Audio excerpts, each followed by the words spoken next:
नमस्कार दोस्तों, मैं कृष्णपाल सिंह, सहायक आचार्य भूगोल, राजकीय महाविद्यालय धौलपुर उपस्थित हूँ आज एक नए वीडियो के साथ। और आज हम अपने इस वीडियो में बात करेंगे हिंद महासागर की धाराओं के बारे में।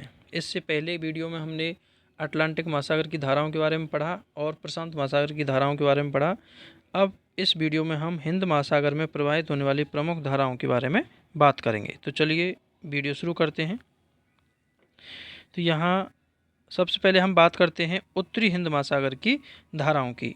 तो सामान्यतया उत्तरी हिंद महासागर में धाराओं का क्या क्रम है, तो इससे पहले हमने जो अटलांटिक और प्रशांत महासागर की धाराएं पढ़ी, तो उस तरीके से हिंद महासागर की धाराओं का क्रम नहीं पाया जाता है। और हिंद महासागर का चूँकि उत्तरी जो भाग है वो पूरी तरह से मानसूनी हवाओं के प्रभाव में रहता है, और मानसूनी हवाओं के प्रभाव की वजह से ही उत्तरी हिंद महासागर में उसी अनुरूप धाराएं देखने को मिलती हैं। अर्थात उत्तरी हिंद महासागर में धाराओं का क्रम भी मानसून की प्रवृत्ति के अनुसार साल में 2 बार बदल जाता है। अर्थात शीतकालीन जो धाराओं का क्रम है वो पूरी तरह से बदल जाता है ग्रीष्मकाल में धाराओं का क्रम शीतकाल के ठीक विपरीत पाया जाता है। और ऐसा इसलिए होता है क्योंकि उत्तरी हिंद महासागरीय क्षेत्र जो कि मानसूनी हवाओं के प्रभाव में है, और मानसूनी हवाएं शीतकाल और ग्रीष्मकाल में बिल्कुल विपरीत दिशा वाली होती हैं। तो चलिए अब हम बात करते हैं उत्तरी हिंद महासागर में कौन कौन सी धाराएं प्रमुख रूप से प्रवाहित होती हैं। तो सबसे पहले है, यहाँ पर हम पढ़ते हैं दक्षिणी पश्चिमी मानसून प्रवाह।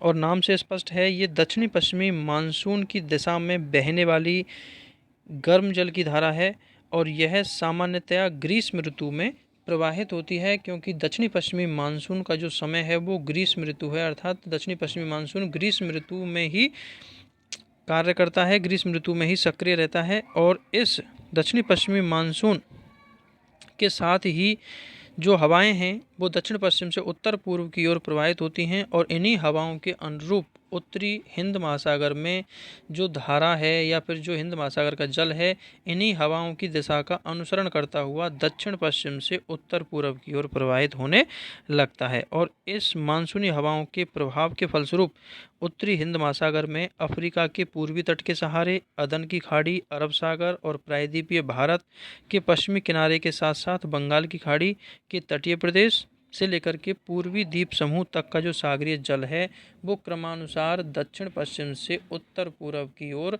प्रवाहित होता है, और इसे ही दक्षिणी पश्चिमी मानसून प्रवाह के नाम से जाना जाता है। और ये धारा ग्रीष्म काल में बहती है, जबकि शीतकाल में हवाओं की दिशा बिल्कुल विपरीत हो जाती है। इसीलिए शीतकाल में ये दक्षिणी पश्चिमी मानसून का जो धारा है या दक्षिणी पश्चिमी मानसून प्रवाह की जो धारा है ये पूरी तरह से विलुप्त हो जाती है, समाप्त हो जाती है, और ये गर्म जल की एक धारा है। दूसरी बात करते हैं उत्तरी पूर्वी मानसून प्रवाह की। और यहाँ आप डायग्राम देखें, यहाँ पर स्क्रीन पर डायग्राम है तो इसमें आप देख सकते हैं।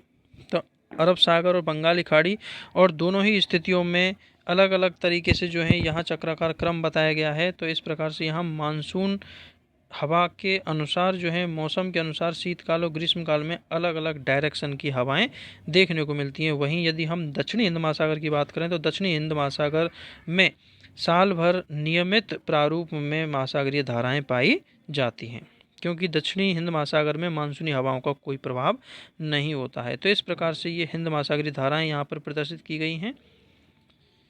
इनके बारे में हम आगे और विस्तार से पढ़ेंगे। अब हम बात करते हैं उत्तरी हिंद महासागर के दूसरे धारा के बारे में, और वो है उत्तरी पूर्वी मानसून प्रवाह।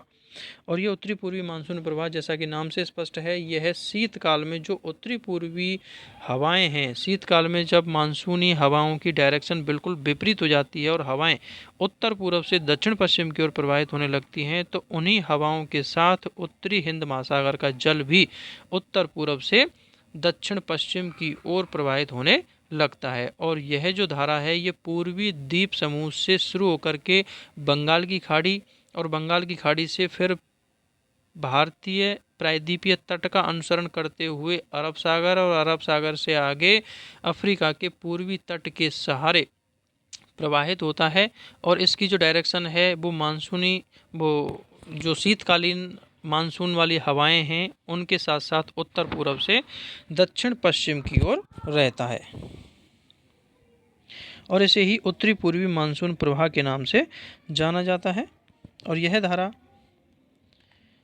शीतकाल में ही प्रमुख रूप से प्रवाहित होती है और ग्रीष्म ऋतु में ये धारा विलुप्त हो जाती है। तो इस प्रकार से उत्तरी हिंद महासागर में ग्रीष्म काल में दक्षिणी पश्चिमी मानसून प्रवाह पाया जाता है और शीतकाल में उत्तरी पूर्वी मानसून प्रवाह देखने को मिलता है। तीसरी हम बात करें तीसरी धारा की, और वो है भारतीय प्रतिधारा या फिर प्रति विषुवत रेखीय धारा। और विषुवत रेखा के सहारे 0 डिग्री से 8 डिग्री दक्षिण अक्षांश तक पश्चिम में जंजीबार द्वीप से लेकर के पूर्व में सुमात्रा द्वीप तक बहने वाली ये जो धारा है गर्म जल की धारा, इसे भारतीय प्रतिधारा या प्रति विषुवत रेखीय धारा के नाम से जानी जाती है, जो कि प्रमुख रूप से पश्चिम से पूर्व की ओर अफ्रीका के तट से लेकर के पूर्वी द्वीप समूह की ओर प्रवाहित होती है। और यह धारा शीत ऋतु में ही स्पष्टतया देखी जाती है, क्योंकि शीत ऋतु में जो उत्तरी पूर्वी मानसून प्रवाह है उसके द्वारा अफ्रीका के पूर्वी तट के पास काफ़ी अधिक मात्रा में जल राशि इकट्ठी हो जाती है, जिससे जल के संतुलन के लिए यह धारा उत्पन्न होती है और यह धारा पश्चिमी क्षेत्र के अतिरिक्त जल राशि को पूर्वी क्षेत्र तक पूर्वी द्वीप समूह तक पहुंचाने का कार्य करती है। तो ये धारा मुख्य रूप से शीत ऋतु में ही स्पष्ट देखी जाती है, जबकि दक्षिणी पश्चिमी मानसून हवाएं कमज़ोर हो जाती हैं और उत्तरी पूर्वी मानसून जब सक्रिय रहता है तो तभी ये प्रति विषुवत रेखीय धारा देखने को मिलती है। तो इस प्रकार से उत्तरी हिंद महासागर में धाराओं का ये क्रम है। अब हम बात करते हैं दक्षिणी हिंद महासागर की धाराओं की। और दक्षिणी हिंद महासागर में साल भर नियमित प्रारूप में धाराएं देखने को मिलती हैं। तो उसमें सबसे पहले हम बात करते हैं दक्षिणी विषुवत रेखीय धारा की। और अन्य महासागरों की तरह दक्षिणी हिंद महासागर में भी दक्षिणी विषुवत रेखीय धारा पाई जाती है, जो कि विषुवत रेखा के दक्षिण में व्यापारिक हवाओं के प्रभाव की वजह से उत्पन्न होती है और पूर्व से पश्चिम की ओर 0 से 10 डिग्री दक्षिणी अक्षांश वाले क्षेत्र के मध्य प्रवाहित होती है। और यह एक गर्म जल की धारा है और यह पूर्वी द्वीप समूह से पश्चिम की ओर मेडागास्कर द्वीप तक प्रवाहित होती है। दूसरी बात करते हैं हम मोजाम्बिक की धारा। और जो दक्षिणी विषुवत रेखीय धारा है जब पश्चिम की ओर प्रवाहित होते हुए मेडागास्कर द्वीप से टकराती है तो वह 2 भागों में बट जाती है, जिसका एक भाग मेडागास्कर द्वीप व अफ्रीका की मुख्य भूमि के तट के बीच से उत्तर से दक्षिण की ओर प्रवाहित होता है और इसी को मोजाम्बिक धारा के नाम से जाना जाता है। तो मेडागास्कर से टकराने के बाद में दक्षिणी विषुवत रेखीय धारा 2 हिस्सों में बटी और एक हिस्सा मेडागास्कर द्वीप के पूर्वी तट के सहारे प्रवाहित होता है और दूसरा जो हिस्सा है वो मेडागास्कर द्वीप के पश्चिमी तट अर्थात मेडागास्कर और मुख्य अफ्रीका का जो मुख्य भूमि का तट है उसके बीच से होकर प्रवाहित होता है। तो अफ्रीका के मुख्य भूमि और मेडागास्कर के बीच से प्रवाहित होने वाली यही धारा मोजाम्बिक की धारा के नाम से जानी जाती है। अगली बात करते हैं हम मेडागास्कर धारा। और ये मेडागास्कर धारा जो अभी मेडागास्कर द्वीप से टकराकर 2 हिस्सों में दक्षिणी विषुवत रेखीय धारा बटी, तो उसका जो पूर्वी भाग है जो कि मेडागास्कर द्वीप के पूर्वी तट के सहारे उत्तर से दक्षिण की ओर प्रवाहित होता है, यही मेडागास्कर धारा के नाम से जाना जाता है और यह भी एक गर्म जल की ही एक धारा है।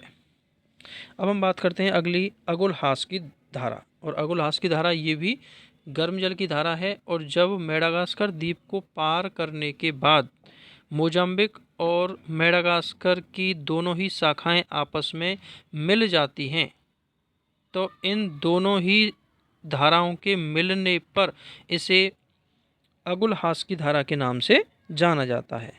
तो अगुलहास की धारा मोजाम्बिक और मेडागास्कर दोनों धाराओं के सम्मिलन के पश्चात इसे अगुलहास नाम से जाना जाता है और यह भी एक गर्म जल की धारा है। अब बात करते हैं हम अगली दक्षिणी हिंद महासागरीय धारा। और ये अन्य महासागरों की तरह दक्षिणी हिंद महासागर में भी 40 से 60 डिग्री अक्षांश के पास पछुआ पवनों के प्रभाव की वजह से पश्चिम से पूर्व की ओर धाराओं का एक क्रम पाया जाता है और इसी को दक्षिणी हिंद महासागरीय धारा कहा जाता है। और जो अगुलहास की धारा है वो 40 से 60 डिग्री अक्षांशों में जब पहुंचती है तो पछुआ पवनों के प्रभाव की वजह से वो मुड़ करके पूर्व की ओर बहने लगती है और यही धारा दक्षिणी हिंद महासागरीय प्रवाह या पछुआ पवन प्रवाह के नाम से जानी जाती है और यह ठंडी जल की धारा है। और अगली धारा की बात करें वो है पश्चिमी ऑस्ट्रेलिया धारा। और ये जो दक्षिणी हिंद महासागरीय धारा या पछुआ पवन प्रवाह वाली जो धारा है, ये पूरब की ओर जब ऑस्ट्रेलिया के दक्षिणी पश्चिमी तट से टकराती है, तो दक्षिणी पश्चिमी तट से टकराने के बाद इस पछुआ पवन प्रवाह का उत्तरी भाग उत्तर की ओर मुड़ जाता है और ऑस्ट्रेलिया के पश्चिमी तट के सहारे उत्तर की ओर प्रवाहित होने लगता है, और यही भाग पश्चिमी ऑस्ट्रेलिया धारा के नाम से जाना जाता है। और ये पश्चिमी ऑस्ट्रेलिया धारा उत्तर की ओर बहते हुए दक्षिणी विषुवत रेखीय धारा से मिल जाती है, और इस प्रकार से दक्षिणी हिंद महासागर में धाराओं का एक वृत्ताकार प्रारूप निर्मित होता है। और ये पश्चिमी ऑस्ट्रेलिया धारा ठंडे जल की एक धारा है। तो इस प्रकार से ये हिंद महासागर में प्रवाहित होने वाली प्रमुख धाराएं थीं। उम्मीद करता हूँ आपको दी गई जानकारी अच्छी लगी होगी। आपको मेरा वीडियो यदि पसंद आया हो तो इसे लाइक और शेयर अवश्य करें और मेरे चैनल को सब्सक्राइब करें। धन्यवाद।